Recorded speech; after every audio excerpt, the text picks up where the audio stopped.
तो दोस्तों आप सभी को पता ही है कि आज के दिन यानी 27 जून को स्क्विड गेम का सीजन 3 रिलीज हो गया है। लेकिन स्क्विड गेम सीजन 3 को देखने से पहले आपको स्क्विड गेम सीजन 2 का रिकैप देखना चाहिए। इसीलिए हमने इस वीडियो में स्क्विड गेम सीजन 2 और स्क्विड गेम सीजन 3 को एक्सप्लेन कर रखा है, जो कि बिल्कुल ही डिटेल एक्सप्लेनेशन है। लेकिन अगर आपने स्क्विड गेम का सीजन 1 नहीं देखा है तो भी कोई दिक्कत नहीं है, क्योंकि जहां जहां पर जरूरत होगी वहां वहां पर मैं आपको समझाते जाऊंगा कि आखिर स्क्विड गेम सीजन 1 में क्या क्या हुआ था, जिससे कि आपको स्क्विड गेम का तीनों सीजन बहुत ही अच्छे से समझ में आ जाएगा। तो चलिए बिना किसी देरी के वीडियो को स्टार्ट करते हैं और इस कमाल की वेब सीरीज को एक्सप्लेन करते हैं। तो स्क्विड गेम 2 की शुरुआत वहीं से होती है जहां से स्क्विड गेम 1 खत्म हुआ था। मतलब कि जी हुन से, जो कि अपनी बेटी से मिलने के लिए एयरपोर्ट पर आया था ताकि वो अपनी बेटी के पास पहुंच सके। लेकिन सरप्राइजिंगली उसे एक फोन आता है और ये फोन गेम खिलाने वालों को था, जिसने कि स्क्विड गेम 1 में इन सभी को गेम खिलाकर गेम के अंदर इनको बहुत ही बुरी तरीके से मारा था। और इस बंदों की बातों से जी हुन को पता चल जाता है कि ये लोग इस पर नजर रखे हुए हैं। वो जहां पर भी जाता आता है, बल्कि जिस भी चीज को वो देखता है, सभी चीजों के बारे में उन लोगों को पता है। इसीलिए वो उससे बात करते हुए अपने आसपास बहुत ही देखता है कि आखिर कौन है जो उस पर नजर रख रहा है। लेकिन उसके आसपास ऐसा कोई भी बंदा नहीं था। जिसके बाद वो एयरपोर्ट से बाहर आता है, जिस पर वो आदमी बोलता है कि तुम्हें उस फ्लाइट में बैठकर अपनी बेटी के पास चला जाना चाहिए था, नहीं तो अब तुम्हें बहुत ही ज्यादा अफसोस होगा कि आखिर तुमने मेरी बात क्यों नहीं मानी। लेकिन इस पर ये बोलता है कि अफसोस तो तुझे होगा और मैं तेरे बिल से तुझे निकाल कर बहुत ही बुरी तरीके से मारूंगा, और उन सभी को इतनी बेरहमी से मारने के लिए मैं तुझसे उसका हिसाब भी लूंगा। यहाँ पर जीहुन स्क्विड गेम 1 के अंदर मरने वाले लोगों की बात कर रहा है, जो कि इस खूनी खेल में उसी की आंखों के सामने मारे गए थे। ये बोलकर वो एक टैक्सी लेता है और लेकर शॉप के अंदर जाता है, और यहाँ पर वो एक कटर ब्लेड खरीदता है और बाथरूम के अंदर पहुंच जाता है और बाथरूम को लॉक करके अपने कपड़ों को उतारता है और अपनी पूरी बॉडी में ट्रैकर को ढूंढने लगता है कि आखिरकार मेरे हर एक मूवमेंट के बारे में इन लोगों को कैसे पता है। और कुछ देर तक ढूंढने के बाद उसको अपने कान के पीछे कुछ महसूस होता है, जिस पर वो ब्लेड से अपने कान के उस हिस्से को काटता है और वहां पर उसको वही ट्रैकर दिखता है, जिसको निकालकर फेंकने के बाद अब यहाँ पर सीन कट होता है और हम उसी पुलिस वाले जी हॉन को देखते हैं, जो कि यहाँ पर अब होश में आ गया था, जिसको कि उसी के भाई ब्लैक मार्क्स मैन ने मारा था, जो कि इस गेम को खिलाने का बॉस भी है। और इस चीज को हमने स्क्विड गेम सीजन 1 के अंदर देखा था। अब कहानी यहाँ से शिफ्ट होकर 2 साल के बाद पहुंचती है, जहाँ पर हुनो पता नहीं क्यों बट ट्रैफिक पुलिस का काम कर रहा था, क्योंकि वो 2 साल पहले एक डिटेक्टिव था और अब वो ट्रैफिक पुलिस का काम क्यों कर रहा है इसके बारे में हमें यहाँ पर बताया नहीं जाता है। जिसके बाद हम एक मोटल के बाहर एक लवर्स को देखते हैं, जो कि मोटल को खुलवाने की कोशिश कर रहे थे ताकि ये उस मोटल के अंदर रूम बुक कर सके। बट यहाँ पर इनकी कोई अनबन हो जाती है और ये यहाँ से चले जाते हैं, और ये सारी चीजें जीहुन सीसीटीवी कैमरे में देख रहा होता है। लेकिन तभी उसके दरवाजे पे कोई नॉक करता है, लेकिन वो जब कैमरे में देखता है तो वहाँ पर दरवाजे पे कोई भी नहीं था और मोटल के बाहर से वो लवर्स भी गायब हो चुके थे। जिसके बाद वो एक गन लेकर गेट के पास पहुंचता है और पूछता है कि आखिर कौन है। तभी गेट के नीचे से उसको एक कार्ड मिलता है और ये कार्ड स्क्विड गेम खिलाने वालों का ही था, जिसको देखकर वो अपने हाथ में गन लेकर गेट को खोलता है और सामने ही मार्क्समैन भी खड़ा था और उसके हाथ में उन्हीं लवर्स का कटा हुआ सर था, जिसको देखकर वो उस पर गोलियां चलाता है और यहाँ पर उसकी नींद खुल जाती है, जिससे कि हमें पता चलता है कि ये तो महज एक सपना था। और यहाँ पर उसकी आंख खुली थी, तभी उसको वापस से गेट पर नॉक करने की आवाज आती है और वो गन लेकर जैसे कैमरे में देखता है वैसे उसे पता चलता है कि सामने तो उसका दोस्त है, जिसको वो रूम के अंदर बुलाकर उससे बातें करता है। और यहाँ पर इनकी बातों से हमें पता चलता है कि वो अभी भी उस सेल्समैन को ढूंढ रहा है, जो कि आम लोगों के साथ बच्चों वाला ताक्षी का गेम खेलकर उनको स्क्विड गेम के अंदर इनवाइट करता है। और स्क्विड गेम 1 में उसी ने जीहुन के साथ गेम खेलकर उसको उस आइलैंड पर भेजा था। और यहाँ पर वो बताता है कि आज सिर्फ 3-4 दिनों के बाद ही उसको 3 साल पूरे बीत जाएंगे जब जीहुन को उस गेम को पहली बार खिलाया गया था। इसीलिए वो फ्रंटमैन को काफी सारे पैसे देता है और उस सेल्समैन को ढूंढने के लिए और भी आदमियों को हायर करने के लिए उसको ऑफर करता है, ताकि ये लोग उसको रेलवे स्टेशन पर ढूंढते हुए उसको बहुत ही जल्दी से पकड़ सके। और फ्रंटमैन पैसे लेकर अपने बहुत सारे आदमियों को और बढ़ाता है और उस सेल्समैन को ढूंढने के लिए यहाँ से निकलते हैं। और इधर हम हुनहो को देखते हैं, जो कि एक शिप के कैप्टन के साथ बात कर रहा था और इनकी बातों से हमें पता चलता है कि इसी कैप्टन ने हुनहो की जान बचाई थी जब वो जख्मी तैरते हुए किसी आइलैंड के पास उसको मिला था। और यहीं पर हमें पता चलता है कि हुनहो हर हफ्ते इसी कैप्टन के साथ जाता है और अपने किसी मैप के थ्रू उसी आइलैंड को ढूंढने की पूरी कोशिश करता है। लेकिन 2 साल बीतने के बाद भी उसको वो आइलैंड अभी तक नहीं मिला था। और इधर हम फ्रंटमैन के चेले को देखते हैं, जो कि वहाँ पर बहुत सारे आदमियों को बुलाकर और सेल्समैन का हुलिया दिखाते हैं ताकि ये सभी उसको जल्द से जल्द ढूंढ सके। जिसके बाद ये सभी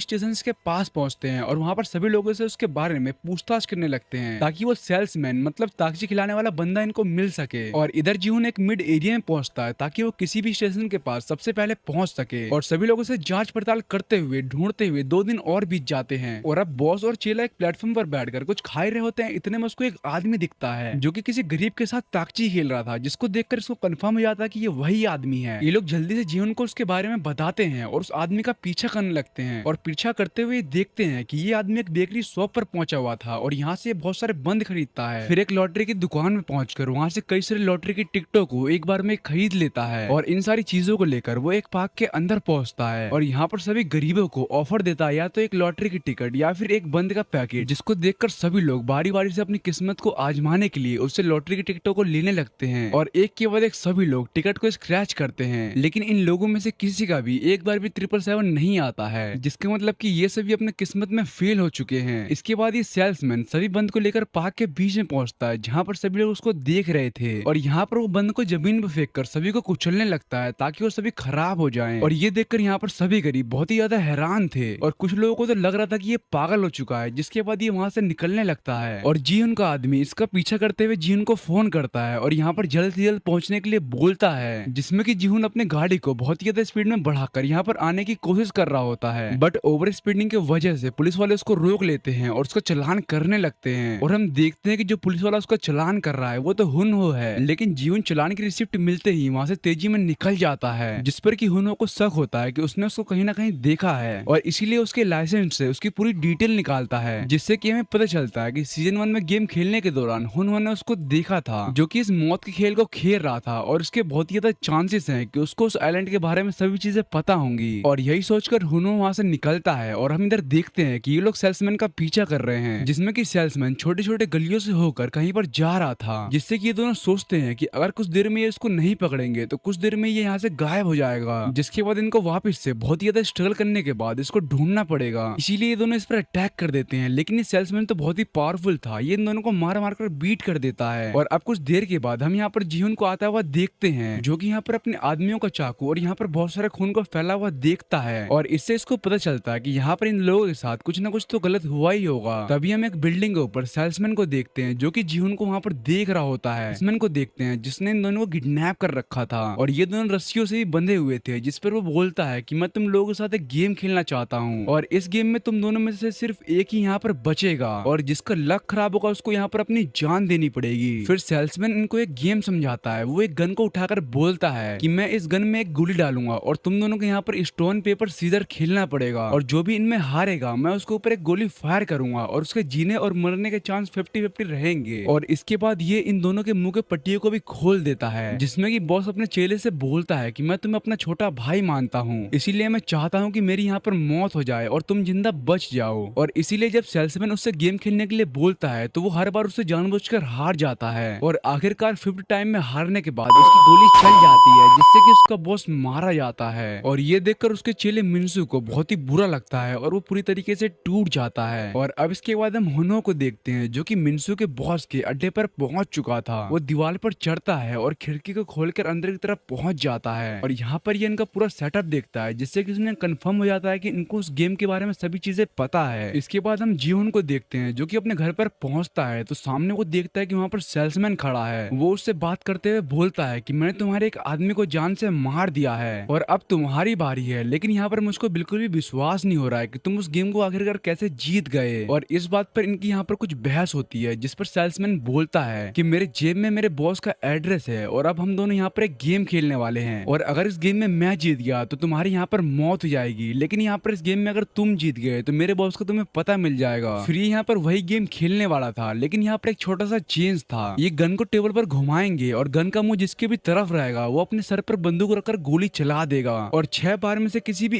एक समय उसकी मौत हो जाएगी। जिस पर ये दोनों गेम खेलते हैं और बारी बारी से एक दूसरे का नंबर भी आता है और खेलते हुए 5वें नंबर जीवन का आता है, जिसमें कि वो गोली चलाता है पर वो यहाँ पर जिंदा बच चुका था। इसका मतलब अब 6 टाइम में सेल्समैन का मरना तो बिल्कुल ही तय है। और इसी चीज के साथ यहाँ पर सीजन 2 के एपिसोड 1 का एंड हो जाता है और अब एपिसोड 2 की शुरुआत हुनहो को दिखाते हुए होती है, जहाँ पर वो जीवन के घर के नीचे खड़ा हुआ था, मेरा मतलब उसके मोटर के नीचे। और यहाँ पर उसके मोटर में वही गेम चल रहा होता है जिसमें कि सेल्समैन की गोली चलाने की वजह से मौत हो चुकी थी। और गोलियों की आवाज सुनकर यहाँ पर हुनहो भी आ जाता है और उसको ढूंढने लगता है और ढूंढते हुए उसको एक कमरे में मिन्सू दिखता है जो कि रस्सियों से बंधा हुआ था। और यहाँ पर हम जीवन को देखते हैं जो कि उसकी बॉडी को चेक करता है तो उसको यहाँ पर उसकी जेब से कोई चीज मिलती है। तभी यहाँ पर हुनहो पहुंचता है और सेल्समैन की मौत को देखकर उसके ऊपर गन पॉइंट कर देता है और उसको अरेस्ट करने वाला था। इतने में यहाँ पर मिन्सू पहुंचता है और उसके सर पर कुछ मारकर उसको बेहोश कर देता है और उसको बताता है कि इसी सेल्समैन ने उसके बॉस को जान से मार दिया। जीवन उसके जेब से निकाले हुए चीज को खोलकर देखता है तो वहाँ पर एक एड्रेस था। ये एड्रेस एक क्लब का था जहाँ पर जीवन को 31 अक्टूबर को पहुंचना है और यहीं पर मार्क्समैन उसको मिलेगा। और अब तक इधर हुनहो को भी होश आ चुका था। वो जीवन से बात करता है और उसको सारी चीजें बताता है, इंक्लूडिंग उस गेम के बारे में भी। और फिर जीवन भी उसको सभी चीजें बताता है और ये दोनों एक टीम में भी हो जाते हैं। जिसके बाद ये मोटल के अंदर ही इन दोनों को कहीं पर लेकर जाने लगता है और हम देखते हैं कि यहाँ पर एक पैसों का पहाड़ था और ये पैसे वही थे जिसको कि उसने गेम के अंदर जीता था, जिस पर वो बोलता है कि ये पैसे कई सारे मासूमों के खून से रंगे हुए हैं। और इसके बाद ये गेट को खोलकर इनको एक रूम के अंदर लेकर जाता है जहाँ पर बहुत सारे वेपन्स रखे हुए थे और गोलियों की आवाज बाहर बिल्कुल भी नहीं जाएगी। जिसके बाद हम हुनहो को देखते हैं जो कि एक डॉक्टर को बुलाकर अपना एक दांत निकलवा देता है और उस दांत के बदले एक नकली दांत लगाता है जिसमें कि एक जीपीएस ट्रैकर लगा हुआ था। इसका मतलब अब जीवन कहीं पर भी पहुंचेगा तो उसकी लोकेशन सभी को मिल जाएगी। और उस डॉक्टर का मुंह बंद करने के लिए उसको ये लोग बहुत सारे पैसे भी देते हैं और उसको यहाँ से भेज देते हैं। इसके बाद यहाँ पर जीवन ने कई सारे ट्रेंड कमांडोज को बुलाया था जिनको की रियल लाइफ बैटल का बहुत ही ज्यादा एक्सपीरियंस है और जीवन इनको अपना प्लान भी समझाता है जिससे कि इनको आसानी मिले और ये उन सभी को पकड़ सके। उन सभी का मतलब कि जो बहुत ही अमीर लोग इस गेम को चला रहे हैं और साथ में मार्क्समैन को भी। और अब यहाँ पर 31 अक्टूबर भी आ गया था और जीवन उसी क्लब के अंदर पहुंचता है जहाँ पर उसके साथ मिंसू भी था और सभी लोग उससे कॉन्टेक्ट रखे हुए थे। वो पार्टी के अंदर पहुंचता है तो यहाँ पर उसको दो लोग दिखते हैं जो कि वही सूट पहने हुए थे और ये जीवन को अपने साथ लेकर कहीं पर जाने लगते हैं और ले जाकर एक गाड़ी के अंदर बैठाते हैं। लेकिन इस गाड़ी के अंदर बैठने के बाद उसकी फ्रंटमैन से डायरेक्टली बात नहीं होती है बल्कि एक स्पीकर रखा हुआ था जिससे कि फ्रंटमैन उससे बात कर रहा था। वो बोलता है कि उस दिन तुम्हें उस प्लेन में बैठकर अपनी बेटी के पास चले जाना चाहिए था लेकिन तुम वहाँ पर नहीं गए और अब तुम्हारे पास सिर्फ 3 ऑप्शन। पहला ऑप्शन की मैं यहीं पर तुम्हें जान से मरवा दूं और दूसरा ऑप्शन की मैं तुम्हें तुम्हारे घर पर छोड़ दूं और गेम से तुम्हें जितने पैसे मिले हैं उससे तुम अपनी जिंदगी बहुत ही अच्छे से गुजार सकते हो और तीसरा ऑप्शन की तुम हमें मिटाने के लिए हमारे ही गेम में आ सकते हो जिसके सदमे से तुम्हें निकलने में इतना ज्यादा समय लगा है। पर तभी जीवन बोलता है कि मैं उस गेम में वापस से जाना चाहूंगा ताकि मैं तुम्हें जान से मार सकूं। और इसका पीछे पुलिस वाले और सोल्जर भी कर रहे थे लेकिन तभी पुलिस वाले की गाड़ी में ब्लास्ट होता है। वो यहाँ पर मरता तो नहीं है पर उसकी गाड़ी यहाँ पर खराब हो जाती है और कुछ शूटर सोल्जर की गाड़ियों के पहियों को ब्लास्ट कर देते हैं ताकि वो वहां तक ना पहुंच पाए। जिसके बाद हम इस कार को देखते हैं जहाँ पर जीवन बैठा हुआ था। तभी यहाँ पर धुआं निकलता है जिससे कि जीवन बेहोश हो जाता है और इसी चीज के साथ यहाँ पर सीजन 2 के एपिसोड 2 का एंड हो जाता है और एपिसोड 3 की शुरुआत होती है हुनहो को दिखाने से जहाँ पर वो सभी सोल्जर्स को लेकर कैप्टन के साथ यहाँ से निकलता है ताकि वो जीवन के नकली दांत में लगे ट्रैकर की वजह से वो उस आइलैंड तक पहुंच सके। और इधर हुनहो की आंखें खुलती है जहाँ पर वो अपने आप को उसी गेम के अंदर देखता है और यहाँ पर फिर से उसका नंबर 456 था और अब यहाँ पर सभी लोग उठकर इकट्ठा होते हैं। जिसके बाद यहाँ पर स्क्विड गेम के मेंबर्स पहुंचते हैं। वो इन लोगों को बताते हैं कि आप लोग टोटल 456 लोग हैं और हर प्लेयर के एलिमिनेशन की कीमत 100 मिलियन येन है जिसका मतलब कि जीतने वाले को 45 बिलियन येन मिलेगा और आप जब भी चाहें तब इस गेम को क्विट कर सकते हैं और आपका जीता हुआ रकम आपको मिल जाएगा। लेकिन जब तक आधे से ज्यादा लोग क्विट करने के लिए राजी नहीं होंगे तब तक ये गेम क्विट नहीं होगा और हम इसमें आपको टोटल 7 गेम खिलाएंगे और हर गेम के बाद आपको आपकी रकम मिलेगी। यहाँ पर सभी लोग बोलते हैं कि कोई बेवकूफी होगा जो कि इस गेम को क्विट करना चाहेगा क्योंकि यहाँ पर सभी लोग गरीब है या फिर उनके ऊपर बहुत ही ज्यादा कर्जा चढ़ा हुआ है और इस गेम में इतने ज्यादा पैसे हैं कि यहाँ पर कोई भी क्विट नहीं करना चाहेगा। और इस बात को सुनकर यहाँ पर सभी लोग चीयर करते हैं और बहुत ही ज्यादा खुश होते हैं। लेकिन इन लोगों को यहाँ पर नहीं पता कि ये लोग जिस गेम को खिलाने वाले हैं उसको देखकर तो इनकी रूहें कांप जाएंगी क्योंकि ये कोई आम खेल तो बिल्कुल भी नहीं है। लेकिन यहाँ पर जिन को उसको एक पुराना दोस्त दिखता है जिसको देखकर वो शौक था, वो उसको साइड में बुलाता है और उसको इस गेम के बारे में समझाने की काफी कोशिश करता है लेकिन वो उसकी एक ही बात नहीं सुनता है। जिसके बाद ये सभी ऊपर की तरफ पहुंचते हैं और यहाँ पर जीवन सामने की तरफ देखता है कि ये तो वही डॉल है जिसको कि सीजन 1 के अंदर इनको खिलाया गया था और इस चीज को देखकर ये पूरी तरीके से डर जाता है और अपने उस नकली दांत को निकालने की कोशिश करता है। तभी हम इधर दूसरी तरफ इन लोगों को देखते हैं जो कि ट्रैकर का पीछा करते हुए किसी जगह पर पहुंच चुके थे और यहाँ पर एक आदमी फिशिंग कर रहा था और इसके फिश के चारे के अंदर वही ट्रैकर था। और इधर जब जीवन उस चीज को अपने दांत से निकालता है तो वो देखता है कि उसके अंदर ट्रैकर है ही नहीं और ये देखकर उसके पूरी तरीके से होश उड़ जाते हैं। वो जल्दी से भागकर आगे की तरफ आता है और इन सभी को इस गेम को समझाने की काफी कोशिश करता है। वो इनसे बार बार कहता है कि ये एक मौत का खेल है और अगर तुम हिलते हुए पकड़े गए तो तुम्हें जान से मार दिया जाएगा और मैं इस गेम को खेलकर पहले भी जीत चुका हूँ। लेकिन इसकी बातों पर यहाँ पर कोई भी भरोसा नहीं करता है और ये सारी चीजें मार्क्समैन भी यहाँ पर देख रहा होता है। जिसके बाद ये गेम चालू हो जाता है और जीवन इन सभी को इंस्ट्रक्शन देते हुए इन सभी को आगे बढ़वाता है। लेकिन कुछ ही देर में हिलते हुए इनको एक लड़की दिख जाती है जिससे कि ये उसको जान से मार देते हैं और ये देखकर सभी लोग खौफ से भर जाते हैं और यहाँ से भागने की कोशिश करते हैं। और जो यहाँ पर हिलता है उन सभी को डॉल डिटेक्ट कर लेती है और स्नाइपर इन सभी को जान से मार देते हैं। और जीहुन इन सभी से चिल्ला चिल्ला कर बोलता है कि अगर तुम हिलते हुए पकड़े गए तो तुम जान से मारे जाओगे, इसीलिए तुम सब खड़े हो जाओ, नहीं तो तुम्हारी मौत हो जाएगी। और अभी जो लोग जिंदा बचे हुए थे वो सभी जीहुन की बात मानते हैं और लाइन वाइज एक के पीछे एक खड़े हो जाते हैं, जिससे कि डॉल को कोई भी हिलता हुआ नहीं दिखता है। और इसी तरीके से मैक्सिमम लोगों की यहाँ पर जान बच जाती है। और ये सभी अंदर पहुंचने के बाद खौफ से भरे हुए थे। तभी यहाँ पर गेम खिलाने वाले बंदे पहुंचते हैं और बताते हैं कि तुम में से 365 लोग ही जिंदा बचे हुए हो और बाकी सारे लोग एलिमिनेट हो चुके हैं। सभी लोग यहाँ पर अपनी जान की भीख मांगते हैं और इस गेम को खत्म करने के लिए यहाँ पर रिक्वेस्ट करते हैं, जिस पर जीहुन बोलता है कि तुम्हारा ही रूल है कि आधे से ज्यादा लोग अगर इस गेम को क्विट करना चाहेंगे तो ये गेम यहाँ पर खत्म हो जाएगा। जिस पर ये लोग बोलते हैं कि हाँ आप बिल्कुल ही ठीक बोल रहे हैं, लेकिन वोटिंग करने से पहले मैं आपको जीती हुई रकम दिखाना चाहूंगा। और तभी ऊपर से एक जार आता है जिसके अंदर बहुत सारे पैसे भरने लगते हैं, जिसको देखकर यहाँ पर सभी की आंखें फटी की फटी रह जाती हैं। जिस पर ये लोग बताते हैं कि अभी तक 910 करोड़ येन के आसपास पैसे हो चुके हैं, जिससे कि सभी को यहाँ पर लगभग 2.5 करोड़ येन के आसपास मिलेंगे। और ये देखकर यहाँ पर सभी लोग चौंक गए थे। और इसके बाद ये सब यहाँ पर एक मशीन लेकर आते हैं जिसके अंदर 2 निशान थे, क्रॉस और सर्कल। और ये लोग बताते हैं कि जिसको इस गेम को नहीं खेलना है वो क्रॉस पर टैप करे और जो भी इस गेम को खेलना चाहता है वो सर्कल पर टैप करे। यहाँ पर धीरे धीरे वोटिंग चालू होती है और ये स्कोर बहुत ही अजीब था। 93 बंदे गेम को खेलने में राजी थे और 87 बंदे गेम को ना खेलने में राजी थे, जबकि इसका उल्टा होना चाहिए था, जिसमें कि जीवन इन सभी के सामने आता है और सभी से बोलता है कि मैं इस गेम को पहले भी खेल चुका हूँ और तुम लोग लालच की वजह से गेम को खेलना चाहते हो तो तुमसे बड़ा मूर्ख कोई भी नहीं है, क्योंकि इस गेम में सिर्फ एक ही विनर रहेगा, बाकी सबकी मौत हो जाएगी और तुम्हारे पास अब भी एक चांस है, तुम इस गेम को खेलने से मना कर सकते हो और इतने पैसों से अपनी बहुत ही अच्छी खासी जिंदगी चालू कर सकते हो। लेकिन इनमें से जांगसो नाम का एक आदमी आता है और बोलता है कि तुमने इस गेम को पहले ही खेल चुका है तो हमारे लिए इस गेम को जीतना बहुत ही ज्यादा आसान है। जीहुन इन सभी को समझाने की काफी ज्यादा कोशिश करता है कि इस गेम में सिर्फ एक ही आदमी जिंदा बचेगा, बाकी सबकी मौत हो जाएगी, लेकिन यहाँ पर कोई भी उसकी बात नहीं मानता है और ये काउंटिंग वापस से चालू हो जाती है, जिसमें कि सभी लोग गेम खेलने के राजी में थे और बहुत ही कम लोग थे जो कि गेम खेलने से मना कर रहे थे। और कुछ देर के बाद यहाँ पर स्कोर बराबर हो जाता है और अब सिर्फ एक आदमी यहाँ पर बचा हुआ था जिसका नंबर था 001। और मैं आपको बता दूं कि ये काउंटिंग हायर नंबर से स्टार्ट हुई थी और लोअर नंबर पे खत्म होने वाली थी, लेकिन नंबर 1 भी उस गेम को खेलने के पक्ष में था। तभी हमें उसका चेहरा दिखाया जाता है और हमें यहाँ पर पता चलता है कि ये तो मार्क्समैन है और इसी के साथ यहाँ पर एपिसोड 3 की एंडिंग हो जाती है और एपिसोड 4 की शुरुआत जीहुन और उसके दोस्त चो के साथ होती है और ये दोनों यहाँ पर बात कर ही रहे होते हैं, लेकिन इतने में यहाँ पर मार्क्समैन कुछ आदमियों के साथ आता है, लेकिन हम इस पूरे एक्सप्लेनेशन में उसे नंबर 1 के नाम से बुलाएंगे। वो जीहुन के पास आता है और उससे बातचीत करके उसको अपना दोस्त बनाने की कोशिश करता है ताकि उसे जीहुन के सारे प्लान के बारे में सभी चीजें पता चल सके। और काफी सारी बात करने के बाद जीहुन को इसके ऊपर थोड़ा ट्रस्ट आ जाता है और यहीं पर ये इसको अगले गेम के बारे में भी बताता है कि अगला गेम कैसा होने वाला है और उसको ये लोग किस तरीके से जीत सकते हैं। लेकिन नंबर 1 तो मार्क्समैन ही है और यहाँ पर सभी लोगों को लगता है कि जो जीहुन बता रहा है वही सच है और अगला गेम भी उसी के अकॉर्डिंग चलने वाला है। और इधर हम हुनहो को देखते हैं जो कि अपने सीनियर से बात करते हुए उनको सभी चीजें बताते हैं, लेकिन हुनहो के सीनियर्स उसके ऊपर बिल्कुल भी भरोसा नहीं करते हैं और उनको बिल्कुल भी नहीं लगता है कि ऐसा कोई गेम भी हो सकता है जिसमें किसी की जान चली जाए, और होता भी तो इस आइलैंड के बारे में सभी को अब तक पता चल चुका होता। और अब अगले दिन इन सभी की आंख खुलती है क्योंकि यहाँ पर एक नया गेम चालू होने वाला था जिसमें कि ये सभी फिर से ऊपर की तरफ पहुंचते हैं और यहाँ पर गेम बिल्कुल ही डिफरेंट था। जैसा जीहुन ने बताया था ये गेम वैसा बिल्कुल भी नहीं था बल्कि बहुत ही ज्यादा अलग था। तभी एक अनाउंसमेंट होती है कि इन सभी को 5-5 का ग्रुप बनाना पड़ेगा जिससे कि ये गेम खेल सकते हैं और अगर ये गेम में हार गए तो इन लोगों को एलिमिनेट कर दिया जाएगा। और अब सभी लोग अपना अपना 5-5 लोगों का ग्रुप बना लेते हैं। फिर गेम समझाया जाता है कि हर एक ग्रुप को टोटल 5 गेम खेलने पड़ेंगे जिसमें कि हर एक ग्रुप का मेंबर सिर्फ एक ही गेम को खेल सकता है और जब तक ये उस गेम को क्लियर न कर दे तब तक ये आगे की तरफ नहीं बढ़ सकते हैं। और इस गेम को पूरा करने के लिए इनके पास सिर्फ 5 मिनट का समय है और फिर ये गेम चालू हो जाता है जिसमें कि एक बार में 2 ग्रुप खेल सकता था। लेकिन ये गेम देखने में जितना ज्यादा आसान थे खेलने में उतना ज्यादा आसान तो बिल्कुल भी नहीं है। इस गेम में बहुत ही कम टीम पास हो रही थी और बहुत ही ज्यादा टीम की यहाँ पर मौत हो जा रही थी, मतलब एलिमिनेट हो जा रहे थे। और इसी के साथ यहाँ पर एपिसोड 4 की भी एंडिंग हो जाती है और अब एट द एंड यहाँ पर लास्ट ग्रुप जीहुन का बचता है। और एपिसोड 4 की शुरुआत में जीहुन की टीम गेम खेलती है और बहुत ही मुश्किल से बार बार वो बच पाते हैं और अभी लोग वहाँ पर कुछ आराम कर ही रहे होते हैं, लेकिन इतने में वहाँ पर स्क्विड गेम के मेंबर्स पहुंचते हैं जो कि अब इस गेम के बाद इस पैसे को बढ़ता हुआ दिखाते हैं और ये अमाउंट बहुत ही ज्यादा थी। और हम इन लोगों की आंखों को देखते हैं जिसमें कि साफ साफ झलकता है कि इनका लालच अब बहुत ही ज्यादा बढ़ मर चुका है और अब इसके बाद वो मशीन यहाँ पर वापस से आती है ताकि ये लोग यहाँ पर वोट कर सके। और इस बार काउंटिंग छोटे नंबर से बड़े नंबर की तरफ होती है, जिसमें कि अगेन गेम खेलने वाले लोगों की संख्या बहुत ही ज्यादा थी और इस गेम को यहाँ पर कंटिन्यू रखा जाता है। और जब जीहुन खाना खाने के लिए अपने स्पॉइल को खोलता है तो वो देखता है कि उसके अंदर एक स्पून रखा हुआ है, जिसको देखकर वो सभी से बोलता है कि आज रात को हमारे ऊपर हमला होने वाला है और हम में से एक को रात को पहरा देना पड़ेगा ताकि जब वो अटैक करे तो हम सभी को उठा सके। और अब रात हो जाती है, लेकिन सरप्राइजिंगली इनके साथ कुछ भी नहीं होता है और हमें यहाँ पर अंदाजा लगता है कि कल का गेम और कल की रात बहुत ही ज्यादा खतरनाक होने वाली है। और अब यहाँ पर रात बीतने के बाद सुबह हो जाती है, जिसके बाद हम देखते हैं कि ये लोग गेम खेलने के लिए वापस से ऊपर की तरफ आते हैं और यहाँ पर अब तक 255 बंदे ही बचे हुए थे और ये गेम कुछ स्पिनिंग टाइप का बहुत ही अजीब लग रहा था। और इसी गेम को दिखाने के बाद एपिसोड 5 की एंडिंग हो जाती है और यहीं पर एपिसोड 6 की शुरुआत इसी गेम को खिलाने से होती है। और यहाँ पर इन सभी को इस गेम को खेलने का रूल समझाया जाता है कि जिस प्लेटफॉर्म पे सभी खड़े हैं वो घूमते हुए जब भी बंद होगा तो स्क्रीन पर इनको एक नंबर दिखाया जाएगा और उसी नंबर के अकॉर्डिंग इनको एक ग्रुप बनाना पड़ेगा। जैसे अगर स्क्रीन पर 4 नंबर दिखता है तो इसका मतलब इनको 4 लोगों का एक ग्रुप बनाना पड़ेगा और सभी को 4-4 का ग्रुप बनाकर सामने बने कमरों के अंदर भागना पड़ेगा। 30 सेकंड के बाद अगर किसी भी ग्रुप में 4 से कम या फिर 4 से ज्यादा मेंबर होंगे तो वो टीम एलिमिनेट हो जाएगी, मतलब कि मारी जाएगी। और 4 के ग्रुप बनने के बाद भी अगर ये लोग किसी रूम के अंदर नहीं पहुंचे तब भी वो मारे जाएंगे। तो ये बताने के बाद गेम स्टार्ट हो जाता है और ये प्लेटफॉर्म घूमने लगता है और जैसे ही प्लेटफॉर्म रुकता है वैसे सभी लोग बहुत ही तेजी में ग्रुप बनाते हैं और रूम के अंदर घुसने लगते हैं और जो भी आदमी बाहर बचे हुए थे उनको यहाँ पर जान से मार दिया जाता है या फिर रूम के अंदर एक्स्ट्रा बंदे भी हो तब भी उनको जान से मार दिया जाता है। ऐसे ये गेम एक के बाद एक चालू होता है और टोटल 4 राउंड्स खेले जाते हैं, जिसमें कि बहुत ही मुश्किल से जीहुन और उसके टीममेट बच पाते हैं, नहीं तो बाकी सबकी तो यहाँ पर मौत हो जाती है। और इस गेम को खेलने से पहले यहाँ पर टोटल 365 बंदे बचे हुए थे, लेकिन इस गेम को खेलने के बाद यहाँ पर सिर्फ 100 लोग ही बचे हुए हैं, जिसका मतलब इस गेम में 70 to 75% बंदे एलिमिनेट हो चुके हैं, जिसका मतलब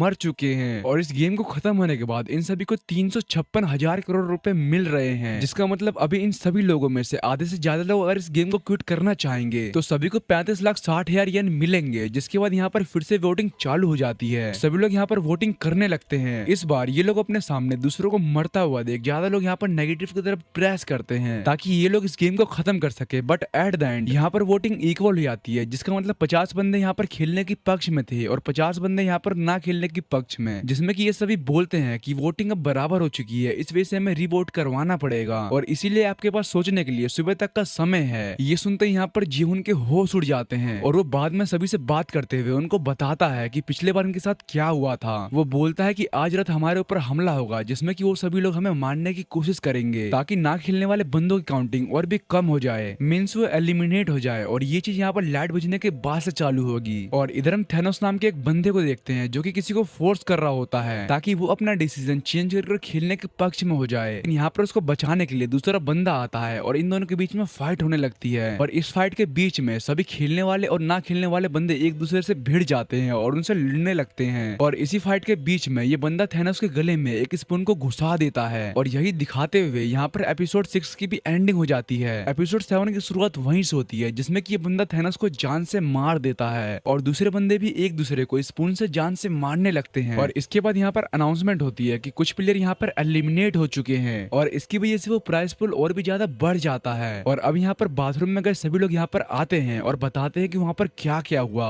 अब काउंटिंग से यहाँ पर पता चलता है कि खेलने वालों की संख्या 47 है और ना खेलने वालों की संख्या 48 है, जिसके तुरंत बाद यहाँ पर अनाउंसमेंट होता है कि अगले 10 मिनट में यहाँ पर लाइट बुझा दी जाएंगी। और इस बात पर जीहुन अपने ग्रुप के साथ मिलकर एक प्लान बनाता है ताकि वो इन सभी चीजों को खत्म कर सके। लेकिन उसको यहाँ पर क्या पता था कि जिसके साथ वो इस प्लान को बना रहा है वही इस गेम का मास्टरमाइंड है। और इधर हम बोट के कैप्टन को देखते हैं जो कि सोल्जर्स के सामान के साथ कुछ छेड़खानी कर रहा था। तभी वहाँ पर एक नशे की हालत में सोल्जर आता है और उससे पूछताछ करने लगता है, जिसमें कि ये उसके पेट में स्क्रू ड्राइवर मारकर उसको पानी के अंदर फेंक देता है। और हमें यहाँ पर पता चलता है कि ये कैप्टन भी स्क्विड गेम ऑपरेटर से मिला हुआ है। यहाँ पर सीन शिफ्ट होता है और 20 सेकंड में यहाँ पर लाइट बंद होने वाली थी और अभी भी जीहुन इन सभी को प्लान के बारे में रिमेम्बर करवा रहा था। जिसके बाद अब यहाँ पर लाइट बंद हो जाती है और हम ऑपरेटर के रूम में देखते हैं जहाँ पर ऑपरेटर इन सभी चीजों को थर्मल के थ्रू देख रहा था। और यहाँ पर हम देखते हैं कि खेलने वाले बंदे ना खेलने वाले बंदों को बहुत ही बेरहमी से जान से मार रहे थे ताकि उनमें से ज्यादा लोग यहाँ पर एलिमिनेट हो सके।